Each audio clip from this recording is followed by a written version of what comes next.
નમસ્કાર દર્શક મિત્રો, આજ તારીખ 16 એપ્રિલ 2025 બુધવાર અને આપ નિહાળી રહ્યા છો તાપી મિત્ર અખબારની યુટ્યુબ ચેનલ તાપી મિત્ર ન્યૂઝ। હવે એક નજર કરીએ આજની મહત્વની ખબરો ઉપર। વ્યારાના ચાંપાવાડીની મેરાલી યાહા એન્ટરપ્રાઇઝ ઓપીસી પ્રાઇવેટ લિમિટેડ પાસેથી ટેન્ડર પ્રક્રિયામાં ટેન્ડર મળવાની અપેક્ષા હોય ટેન્ડર મુજબના બંક બેડ બનાવવાનો ઓર્ડર આપવા માટે એડવાન્સ ટોકન પેટે 10 લાખ સુરતની સાઈ એન્ટરપ્રાઇઝને આપ્યા હતા, પરંતુ સુરતની કંપનીએ માલ સામાન સમયમર્યાદામાં પૂરો નહીં પાડી શકે તેવી પરિસ્થિતિનું નિર્માણ કરી તથા ટોકનના નાણાં લઈ વિશ્વાસઘાત અને છેતરપિંડી કરી હોવાની ફરિયાદ કાકરાપાર પોલીસ મથકે નોંધાઈ હતી। ડોલવણના પાટી ગામના મહાદેવ ફળિયામાં રહેતા બાબુસિંહભાઈ ડાહ્યાભાઈ ગામિત પોતાના કબજાની બાઇકને લઈ ગામના નવાઠી ફળિયા પાસેના નેશનલ હાઇવે રોડ ઉપરથી પસાર થતા હતા। તે દરમિયાન અન્ય એક બાઇકના ચાલકે પોતાના કબજાની બાઇક પૂરઝડપે અને ગફલતભરી રીતે હંકારી લાવી બાબુસિંહભાઈની બાઇકને ટક્કર મારી અકસ્માત સર્જ્યો હતો। જોકે આ અકસ્માતમાં બાઇક ચાલક બાબુસિંહભાઈને કપાળના ભાગે ગંભીર ઈજા પહોંચતા સારવાર માટે ખસેડવામાં આવ્યા હતા, જ્યાં લાંબી સારવાર દરમિયાન તારીખ 13મી એપ્રિલ 2025ના રોજ મોત નીપજ્યું હતું। બનાવ અંગે અજીતભાઈ ગામિતે બાઇક ચાલક સામે ડોલવણ પોલીસ મથકે ફરિયાદ નોંધાવી હતી। વ્યારાના તાડકુવા ગામના કિરણભાઈ રઘુભાઈ ઢોડિયા તારીખ 13 એપ્રિલના રોજ ચાલતા ઇન્દુ ગામના બ્રિજ નજીકના વ્યારા માંડવી રોડ પરથી આવતા હતા। તે સમયે કોઈ અજાણ્યા વાહન ચાલકે કિરણભાઈને અડફેટમાં લઈ ટક્કર મારી અકસ્માત સર્જ્યો હતો। આ અકસ્માતમાં કિરણભાઈને માથાના ભાગે ગંભીર ઈજા પહોંચી તેમજ શરીરે નાની મોટી ઈજાઓ પહોંચાડતા કિરણભાઈને પહેલા પ્રાથમિક સારવાર વ્યારા જનરલ હોસ્પિટલ માટે કરાવી વધુ સારવાર માટે નવી સિવિલ હોસ્પિટલ સુરત ખાતે ખસેડવામાં આવતા જ્યાં તારીખ 14 એપ્રિલ 2025ના રોજ તેમનું મોત નીપજ્યું હતું। બનાવ અંગે મૃતકની માતા રમીલાબેનએ પોલીસ મથકે ફરિયાદ નોંધાવી છે। સોનગઢ પોલીસ સ્ટાફના માણસો તારીખ 15 એપ્રિલના રોજ સોનગઢ પોલીસ સ્ટેશન વિસ્તારમાં પ્રોહી તથા જુગાર અંગેની રેડમાં હતા। તે દરમિયાન મળેલ ખાનગી બાતમીના આધારે સોનગઢના જે.કે. ગેટ નજીક રેલવે સ્ટેશન તરફ જતા રોડ ઉપર કાચા ખુલ્લા છાપરામાં મુંબઈથી નીકળતા વરલી મટકાના આંકડાઓ ઉપર પૈસા વતી હાર જીતનો જુગાર રમાડતો ધર્મેશ ચંદુભાઈ પટેલ રહે નવાગામ મરી માતા રોડ સોનગઢને જુગાર રમવાના સાધનો સહિત 490 રૂપિયાના મુદ્દામાલ સાથે ઝડપી પાડ્યો હતો।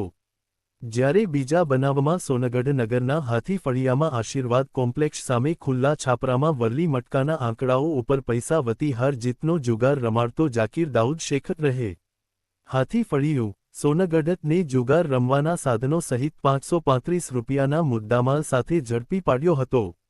સોનગઢના ચાંપાવાડી ગામની સીમમાં આવેલ પેટ્રોલ પંપ સામે ખેતરના કાચા રસ્તા ઉપરથી વિપુલ સોમાભાઈ ગામિત રહે મોટા તારપાડા ગામ નિશાળ ફળિયું સોનગઢની પાસેથી કાપડની થેલીમાંથી પ્રોહી મુદ્દામાલ સાથે પકડાઈ ગયો હતો, જેમાં દારૂની કુલ 40 નંગ બોટલો મળી આવી હતી, જેની કિંમત 2200નો મુદ્દામાલ કબજે કરી આગળની જરૂરી કાર્યવાહી હાથ ધરી હતી।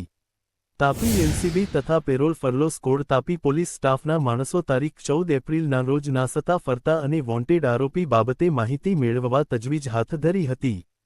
તે દરમિયાન સંયુક્ત રીતે ખાનગી રાહે બાતમી મળી હતી કે વ્યારાના જૂના બસ સ્ટેન્ડ પાસેથી નવસારી જિલ્લાના વાસંદા પોલીસ મથકે પ્રોહિબિશનના ગુન્હામાં નાસતો ફરતો વોન્ટેડ આરોપી રણજીત કાળિયાભાઈ ગામિત રહે બોરકુવા ગામ નવાપાડા ફળિયું સોનગઢ જિલ્લો તાપી ને ઝડપી પાડી આગળની વધુ કાર્યવાહી માટે વ્યારા પોલીસ મથકે સોંપવામાં આવ્યો હતો। વાલોડ અને સોનગઢ પોલીસ સ્ટેશનમાં ધાડના ગુન્હામાં નાસતા ફરતા વોન્ટેડ આરોપી રાકેશ ઉર્ફે સુનિલ મનહરભાઈ વસાવા રહે બાયડિયા કોલોની વાલિયા જિલ્લો ભરૂચને કાકરાપાર બેડકુવા 4 રસ્તા ખાતેથી ઝડપી પાડ્યો હતો। આ સાથે વ્યારા પોલીસ સ્ટેશનમાં નોંધાયેલ વાહન ચોરીના ગુન્હાનો ભેદ ઉકેલવામાં તાપી પોલીસને સફળતા મળી છે। ગુજરાતના સુરતના સારોલી વિસ્તારમાં ખેતરમાં રહેતી યુવતીએ ઝેરી દવા પીધી હોવાની જાણ થતાની સાથે પોલીસ ઘટના સ્થળે પહોંચી હતી। ખેતરની ઓરડીમાં યુવતી બેભાન હાલતમાં જોવા મળી હતી। પોલીસ વાન કે એમ્બ્યુલન્સ ઘટના સ્થળ સુધી જઈ ન શકતા પોલીસકર્મીએ પોતાના ખભા પર યુવતીને ઊંચકીને પોલીસ વાન સુધી પહોંચાડી હતી। જ્યારે રસ્તામાં જ એમ્બ્યુલન્સ આવી જતાં યુવતીને તેમાં હોસ્પિટલ લઈ ગયા હતા। યુવતીને તાત્કાલિક સારવાર મળી જતા તેનો જીવ બચી ગયો હતો। સમગ્ર ઘટનાને લઈને સુરતના ઉચ્ચ પોલીસ અધિકારીએ પોલીસકર્મીની કામગીરીને બિરદાવી હતી। સુરતના કાપોદ્રા વિસ્તારમાં એક નશેડી દ્વારા સગીરની ચપ્પુના ઘા મારી હત્યા કરી તેના હવે ઘેરા પ્રત્યાઘાત પડી રહ્યા છે.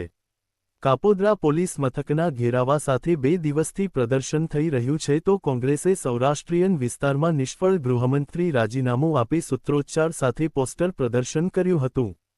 સુરત શહેર જિલ્લા કોંગ્રેસ સમિતિના નેજા હેઠળ પુણા સીમાડા સરથાણા યોગીચોક વરાછા કરંજ અશ્વિનીકુમાર હીરાબાગ સહિતના સુરત શહેરના વિવિધ વિસ્તારોમાં કોંગ્રેસના કાર્યકરો દ્વારા ગૃહમંત્રી રાજીનામું આપેના સૂત્રોચ્ચાર અને પોસ્ટરો સાથે પ્રદર્શન કરવામાં આવ્યું હતું. ગુજરાતમાં નકલી કોર્ટ, પોલીસકર્મી, ડોક્ટરની સિલસિલો યથાવત છે, ત્યારે પંચમહાલના ગોધરા શહેરમાંથી નકલી હોસ્પિટલ ઝડપાઈ હોવાનું સામે આવ્યું છે. જેમાં કોઈપણ પ્રકારની ડિગ્રી વગર બોગસ તબીબ દ્વારા ખોટી રીતે હોસ્પિટલ ખોલીને લોકોના સ્વાસ્થ્ય સાથે ખિલવાડ કરવામાં આવતો હતો. શહેરમાં બોગસ હોસ્પિટલની જાણકારી મળતા મેડિકલ ઓફિસર અને પોલીસની સંયુક્ત ટીમ દ્વારા તપાસ હાથ ધરવામાં આવી હતી. જેમાં પોલીસે એલોપેથિક દવાઓ અને ઇન્સ્ટ્રુમેન્ટ મળી કુલ 3,86,000નો મુદ્દામાલ જપ્ત કરી બોગસ તબીબીની ધરપકડ કરીને આગળની કાર્યવાહી હાથ ધરી છે. આ હતા અત્યાર સુધીના સમાચારો. નવા અપડેટ્સ મેળવવા માટે યુટ્યુબ ચેનલ સબસ્ક્રાઇબ કરવાનું ભૂલતા નહીં.